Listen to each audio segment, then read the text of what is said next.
क्या खूब कहा है गालिब ने, जिंदगी भर एक ही भूल करता रहा, धूल चेहरे पे थी और मैं आईना साफ करता रहा। ऐसा बहुत कम लोग हैं जो प्रॉब्लम आने पर खुद प्रॉब्लम से डिटैच होके खुद को अलग करके सोच पाते हैं, और वही लोग सही डिसीजन लेते हैं। यानी वो खुद को ऐसी सलाह दे पाते हैं जैसे कोई दोस्त अपने को देता है, और वो सही भी होता है। लेकिन जहां हम खुद अपने बारे में सोचते हैं तो रियलिटी को एज इट इज देख नहीं पाते। हमें अपनी गलती ना के बराबर तो क्या, अपनी गलती बिल्कुल लगती ही नहीं है, सारा गलती सामने वाला की लगती है। कॉन्फ्लिक्ट जो है वो इसी तरह चलती रहेगी, ना सिर्फ बाहर की दुनिया में बल्कि अपने अंदर भी एक लड़ाई चलती रहेगी। आज इस वीडियो में एक छोटी सी कहानी जो इसी के ऊपर है, सो लेट्स स्टार्ट।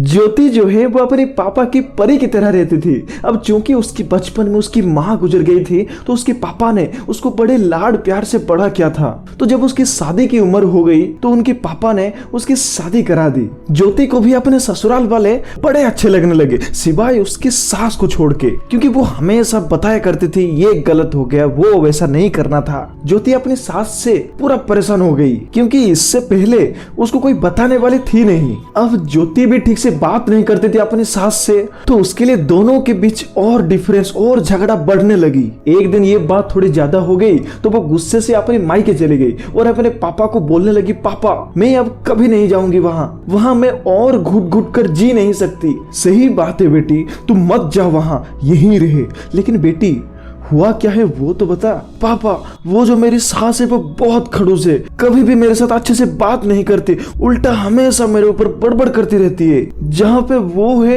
वहाँ मैं नहीं रह सकती। बिल्कुल सही बात है बेटी, जहाँ वो है वहाँ तू रह नहीं सकती और तुझे रहना भी नहीं चाहिए। और तुम अपने पति दिनेश को भी छोड़कर यहाँ रह सकती हो ना? हाँ पापा रह तो जाऊंगी, लेकिन उनकी याद आएगी। ठीक है, मेरे पास इसका एक सॉल्यूशन है। सॉल्यूशन कैसे?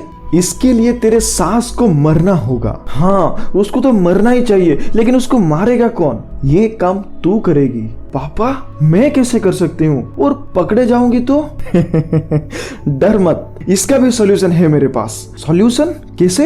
एक ऐसी पॉइजन आती है जिसको अगर खाने में रोज मिलाकर दी जाए तो 40 दिन में उसकी मौत हो जाएगी और किसी को पता भी नहीं चलेगा। हाँ पापा ये आइडिया ठीक रहेगा, लेकिन पापा वो तो मेरे से खाएंगे नहीं, क्योंकि उनका और मेरा बिल्कुल जमता ही नहीं है। अब ये काम तुम्हारा है, प्यार से मीठी मीठी बात बोल के रोज उनको खिलाना होगा। तो ज्योति अगले दिन वो पॉइजन लेकर पहुंच गई अपने ससुराल पे, और प्लान के मुताबिक वो प्यार से मीठी मीठी बात बोल के अपनी सास को रोज खिलाने लगी। इतना प्यार इतना स्नेह देखकर उसकी सास भी पिघल गई और वो भी उससे अच्छे से बात करने लगी। कुछ दिन के बाद दोनों के बीच हंसी मजाक भी होने लगा। अब ज्योति जो है वो रियलाइज करने लगी, उसको महसूस होने लगा, पहले जो वो बनी बनाई उसके सामने अच्छे बनने की कोशिश कर रही थी, अब वो कोई कोशिश नहीं कर रही थी। वो अपने आप अंदर से ही उसके साथ अच्छे से बात कर रही थी, खाना खिला रही थी, बड़े प्यार से मिल रही थी, और उसके सास भी उसके ऊपर बड़े खुश हो गए थे। तो जब 30 दिन हो गया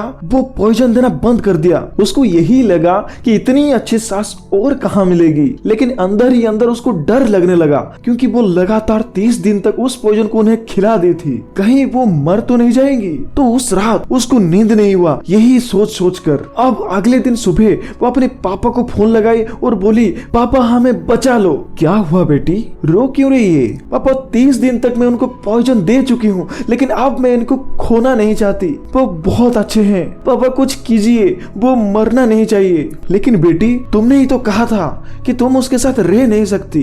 हाँ पापा कहा था, क्योंकि मुझे पता नहीं था वो इतनी अच्छी हैं, वो मेरी इतनी कदर करती हैं, मुझे इतना प्यार करते हैं, प्लीज आप कुछ कीजिए।